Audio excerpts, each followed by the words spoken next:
Salam sejahtera untuk kita semua. Puji Tuhan, saudara-saudara, hari ini kita akan kembali belajar merenungkan firman Tuhan. Namun mari saya mengajak kita untuk terlebih dahulu kita berdoa. Bapa kami di dalam surga, terima kasih. Waktu yang indah ini, kami percaya kalau kami masih boleh belajar mendengarkan firman Tuhan. Kami percaya ini adalah waktu yang Tuhan berikan bagi kami untuk mengerti lebih dalam lagi. Tuhan, bukakan kami rahasia firman Tuhan. Urapi hamba-Mu Tuhan, berikan hikmat kepada hamba-Mu dalam menyampaikan, mengajarkan firman Tuhan. Kami semua juga Tuhan, lengkapi kami. Di dalam nama Tuhan Yesus kami berdoa. Amin. Puji Tuhan. Saudara-saudara saya kasih dalam Tuhan, kita akan masuk dalam pembelajaran selanjutnya di dalam kitab Imamat. Ya, kita akan melihat kalau beberapa waktu lalu kita belajar tentang penyakit kusta. Kini kita maju satu pasal dalam kitab Imamat, kita akan temukan satu judul yaitu ketidaktahiran laki-laki dan perempuan. Ya. Nah, saudara-saudara yang saya kasih dalam Tuhan, mari kita baca saja ya. Saya akan baca ini secara bertahap ayat 1 sampai ayat 3 dulu. Imamat pasal 15.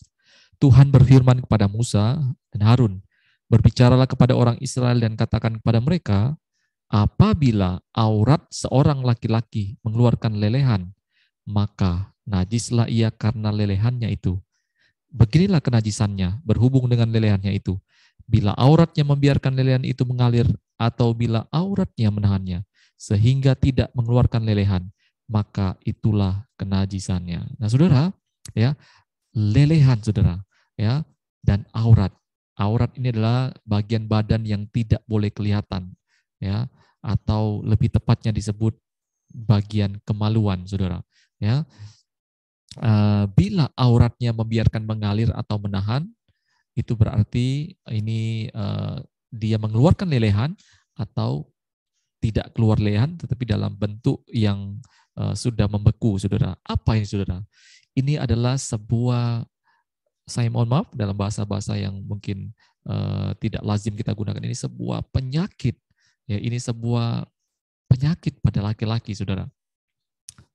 Ya, kalau hari ini kita kenal dengan berbagai model penyakit seperti ini ya, ada sifilis, ada HIV/AIDS dan lain-lain sebagainya.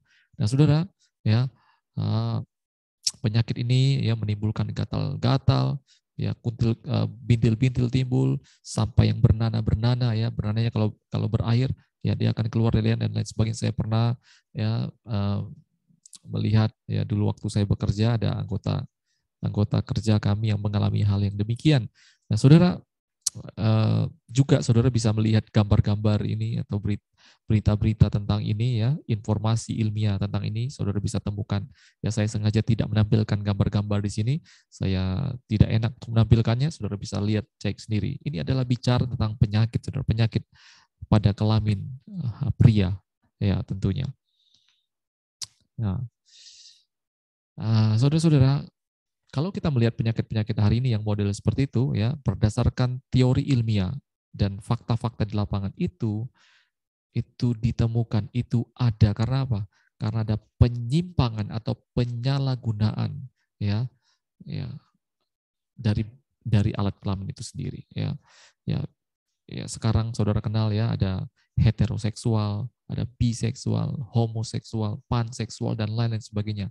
Ya, dalam melakukan persetubuhan juga ya ada kata-kata yang kita sering dengar, ada anal, ada oral dan lain-lain sebagainya. Saudara, ya ini adalah cara-cara yang tidak sesuai dengan tujuan utama untuk apa Tuhan menciptakan itu, saudara. Ya, timbullah penyakit-penyakit yang seperti ini. Nah, saudara saya kasih dalam Tuhan, ya, dari segala penyakit, kalau kita mungkin ketemu dengan dokter, ya, Pak, saya sakit mata, saya sakit kanker, saya sakit usus, saya sakit ini, ya, kita masih gampang menyampaikannya. Tapi kalau tentang penyakit ini, saudara, ya, saudara mungkin akan malu untuk menyampaikan itu kepada dokter. Saudara akan menutupi itu, kita akan menutupi itu mungkin sedemikian rupa, ya, sehingga hanya kita yang tahu dan Tuhan yang tahu dalam masalah ini. Nah, sehingga saudara sebenarnya Alkitab sedang mengajarkan apa dalam hal ini? Itu yang penting bagi kita untuk kita pelajari pada kesempatan ya kali ini. Ya, nah, saudara, yang pertama, Di pasal sebelumnya kita melihat penyakit kusta yang harus diperiksakan kepada imam dan orang lain semua tahu karena kita harus teriak najis, najis, najis, najis. Ya, kita harus diungsikan. Semua orang tahu kita harus hidup terpencil, saudara. Ya, ya, yang penyakit yang diketahui semua orang seperti ini saja Tuhan mau menyembuhkan, mentahirkan. Apatah lagi penyakit yang model seperti ini yang hanya Anda dan Tuhan yang tahu. Tidak ada orang yang tahu. Mungkin ada dosa-dosa yang kita mampu sembunyikan dari orang yang terdekat sekalipun. Mungkin itu sahabat baik kita, mungkin itu pasangan kita, istri kita, suami kita, anak kita. Ya, tapi kita tidak mungkin menyembunyikan ini di hadapan Tuhan, dan Tuhan ingin juga menyembuhkan hal ini. Ya, dalam penyakit kusta, ya kita tahu tipologi penyakit kusta adalah dosa. Ya, Yesus mengatakan, ya bukan apa yang masuk dalam di dalam pembahasan tentang makanan, ya bukan apa yang masuk ke dalam tubuh seorang yang menajiskan orang, tetapi apa yang keluar, saudara, itulah yang menajiskannya. Ya. Jadi Tuhan juga ingin menyelesaikan masalah-masalah yang tersembunyi yang hanya Anda, saya, dan Tuhan yang tahu. Ya, Tuhan juga ingin mentahirkan hal ini. Ya. Saudara, ya ini hal yang cukup penting. Jika Anda, saya, kita semua ingin berhasil mendapatkan promosi berkat-berkat dari Tuhan, pastikanlah kita memperhatikan segala sesuatu yang modelnya seperti ini, yang hanya kita dan Tuhan yang tahu. Ya. Ingat kenapa Raja Daud dipilih Tuhan. Ya. Nabi Samuel melihat dengan cara pandangannya, ya sepertinya abang-abangnya yang lebih kompeten, yang lebih punya pengalaman, yang lebih cocok, tapi Tuhan bilang, bukan yang dilihat manusia, yang dilihat Allah. Manusia melihat apa yang di depan mata, tetapi Tuhan melihat jauh sampai ke dalam hati manusia, saudara. Dan Tuhan ingin juga hal ini, ya, dibaharui, ditahirkan oleh Tuhan. Ya, saudara-saudara, ya dosa yang seperti ini yang dapat kita sembunyikan, ini berbahaya sekali, ya. Jangan kita pertahankan, ya, karena kalau kita pertahankan hal-hal yang semacam ini, ya itu mendatangkan kehancuran bagi kita, saudara, ya. Sama dengan penyakit ini, saudara, ya. Akhirnya dia mengeluarkan lelehan, ya. Ketika itu keluar, saudara, itu menjadi satu aib bagi kita pribadi, dan itu akan menjadi satu kesakitan bagi kita pribadi, saudara. Ya, ayat ini jelas, ya. Berhubung dengan lelehannya itu, auratnya membiarkan lelehan itu mengalir, atau bila auratnya menahannya, ya.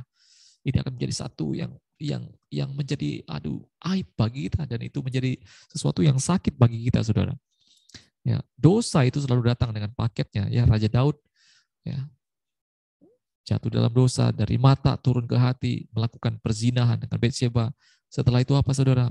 Dia merancang pembunuhan suami Batsheba, Uria. Ya, setelah itu apa, saudara?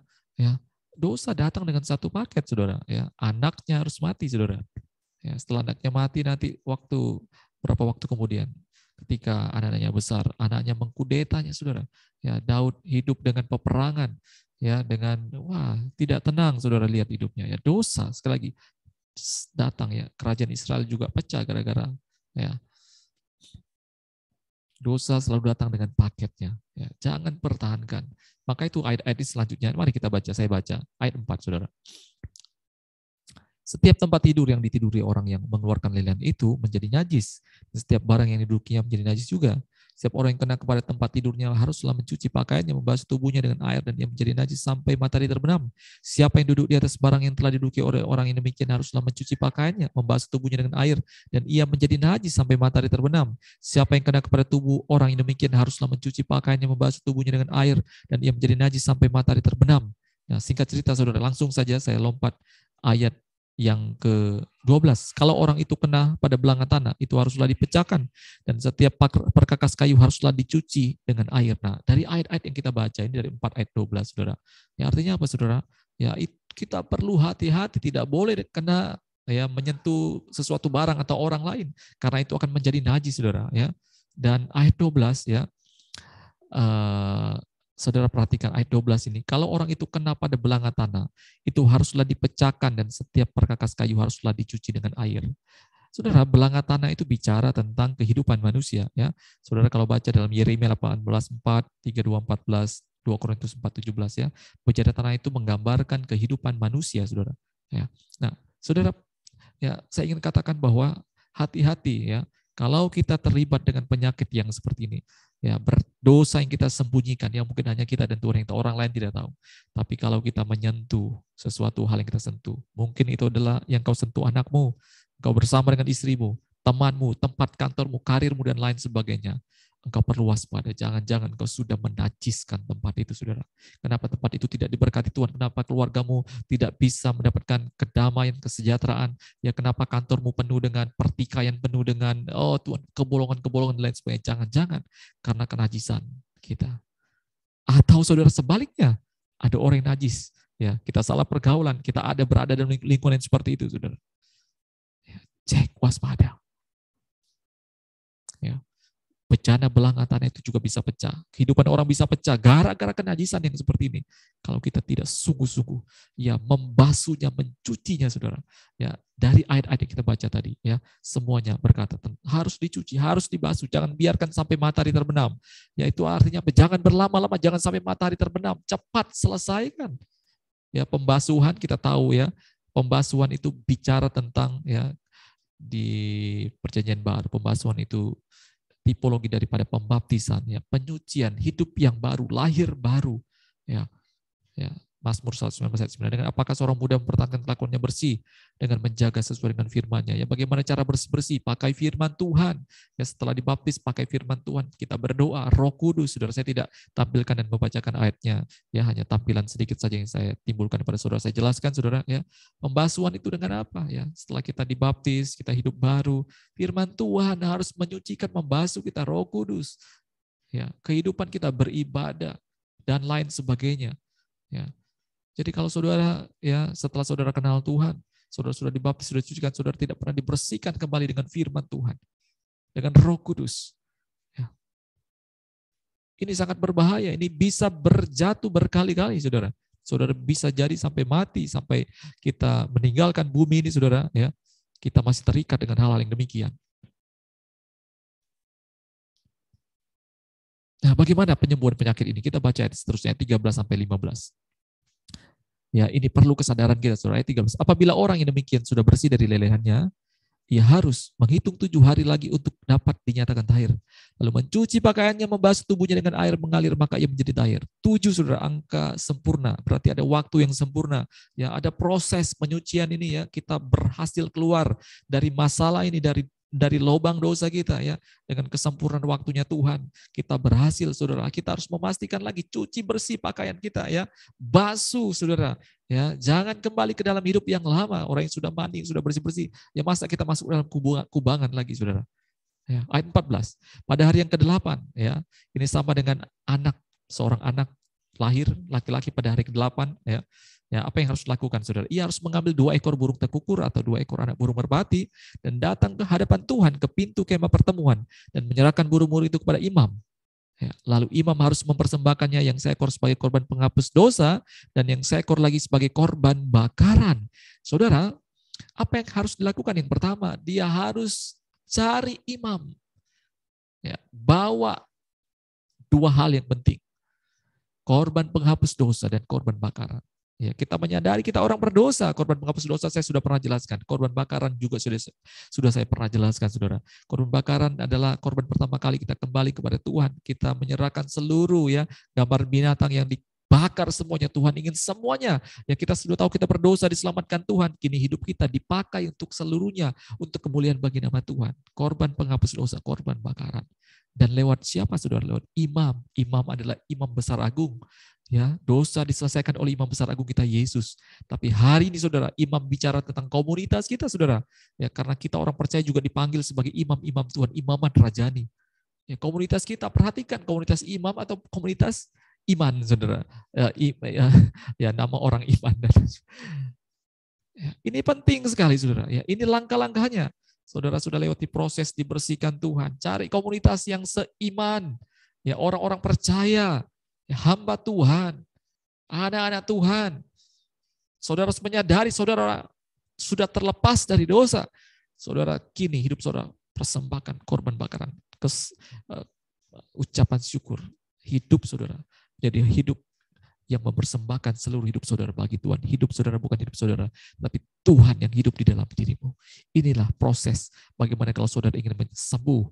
Ya, dari penyakit yang model seperti ini, saudara. Yang kedua yang kita bisa pelajari, saudara, ayat 16 sampai 24. Saya tidak akan bacakan semua, saudara, ya. Cukup panjang, tapi berapa ayat saya? Ayat 16, saudara. Apabila seorang laki-laki tertumpah maninya, ia harus membasuh seluruh tubuhnya dengan air dan ia menjadi najis sampai mati terbenam. Saudara, tumpah mani bukankah sesuatu hal yang wajar? Ya, tumpah mani dalam hubungan suami istri, saudara, bukankah itu yang dikehendaki Tuhan supaya kita beranak cucu? Tapi dalam hal ini, bukan itu yang dimaksud, saudara. Tumpah mani bukan dalam hal sesuai dengan rencana Tuhan. Ini pertumpahan mani yang tidak sesuai dengan rencana Tuhan. Apa itu, saudara? Contohnya, ya, masturbasi, onani, ya, yang menggunakan imajinatif untuk memuaskan, ya. Jadi ini cara-cara memuaskan seks, alat kelamin yang Tuhan kasih, tapi bukan dengan cara yang Tuhan mau. Bukan dengan tujuan-tujuan yang Tuhan mau untuk supaya kita bisa beranak cucu, mendapatkan keturunan ilahi. Bukan seperti itu. Kita melakukan ini dengan imajinasi yang kotor dan lain sebagainya, saudara. Ya, mimpi bahasa mungkin dan lain sebagainya. Model-model seperti ini. Sepertinya bukankah ini hal yang lazim, saudara? Ya, bahkan saya menonton banyak pembicara-pembicara rohani, ya, yang menyatakan bahwa tidak apa-apa, itu kan kebutuhan biologis, ya. Masturbasi dan lain sebagainya itu harus, ya, tidak apa-apa kalau kita lagi terpisah dengan istri, sebaiknya kita lakukan. Saudara, ya, firman Tuhan hari ini datang dengan begitu sangat jelas. Ya, ini juga berarti, saudara, di dalam hal yang biasa-biasa kita lakukan, di situ juga hati-hati. Ya, kadang-kadang kita bilang, ya, tidak apa-apalah berbohong demi kebaikan, ya, demi banyak orang menolong banyak, demi kebohongan sedikit. Tidak bisa, saudara. Dalam hal-hal yang biasa, kadang-kadang terdapat dosa di dalamnya. Tuhan juga tidak mau yang model seperti ini. Ya, saudara baca terus ayat ini. Ya, bagaimana, ya, selanjutnya, saudara. Saya tidak panjangkan kembali, ya, tentang ini. Saudara baca sendiri sampai ayat 24. Yang ketiga sama, saudara. Ini penyakit pada kelamin wanita, saudara. Apa yang terjadi? Ayat 25, saudara. Apabila seorang perempuan berhari-hari lamanya mengeluarkan lelehan, yakni lelehan darah yang bukan pada waktu cemar kainnya, bukan pada waktu menstruasi maksudnya, saudara. Atau apabila ia mengeluarkan lelehan lebih lama dari waktu cemar kainnya, maka selama lelehannya yang najis itu, perempuan itu adalah seperti pada hari cemar kainnya, yakni ia najis. Ya, bukan hanya laki-laki yang punya masalah seperti ini, perempuan juga punya masalah seperti ini. Nah, saudara, bedanya, saudara, di sini tidak jelaskan ada perpecahan bejana tanah. Kenapa? Ya, saya berpikir, ya, dalam perenungan saya, ya, laki-laki porsinya lebih tinggi, levelnya lebih tinggi, bukan berarti perempuan itu di bawah laki-laki, tidak, saudara. Tetapi, ya, laki-laki yang tidak takut Tuhan menikah itu bisa menghancurkan keluarganya. Saudara baca Mazmur 128, saudara, ya. Laki-laki bahaya. Makanya istri kalau pilih suami, hati-hati, ya. Pilihlah yang takut Tuhan. Jangan saudara hanya lihat karena dia layak, sudah punya rumah, sudah kerjanya sudah tetap, ya, dan lain sebagainya. Itu bisa hancur dengan seketika, saudara. Tapi seorang yang takut Tuhan, saudara akan bertahan sampai selama-lamanya, ya.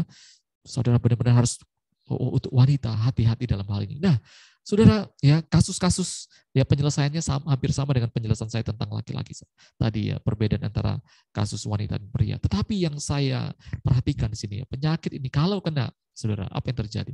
Ini pasti mendatangkan ketidaknyamanan pada Anda, wanita. Sakit. Dan ini mungkin sangat memalukan kita, saudara. Wanita bisa secara gender wanita, tapi wanita juga bicara gereja Tuhan sebagai wanitanya lah kita semua sebagai mempelainya Kristus. Haleluya, haleluya, saudara. Sehingga saya ingin tanya kepada kita semua, bagaimana cara menghilangkan penyakit yang tidak nyaman ini?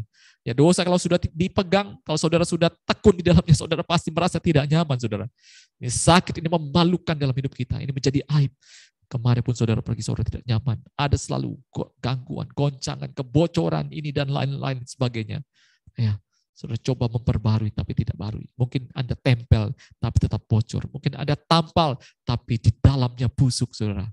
Ya, kita hanya memakai topeng akhirnya. Bagaimana menghilangkan penyakit ini? Yesus ingin juga penyakit-penyakit yang model ini disembuhkan dari kita semua. Yang tersembunyi, yang tidak dilihat orang. Yang tidak nyaman bagi kita yang sudah kita pegang lama, saudara. Tuhan juga ingin menyembuhkan. Satu kisah di Alkitab, saudara. Ada wanita yang sudah pendarahan, saudara, 12 tahun. Saya baca Lukas 8:43.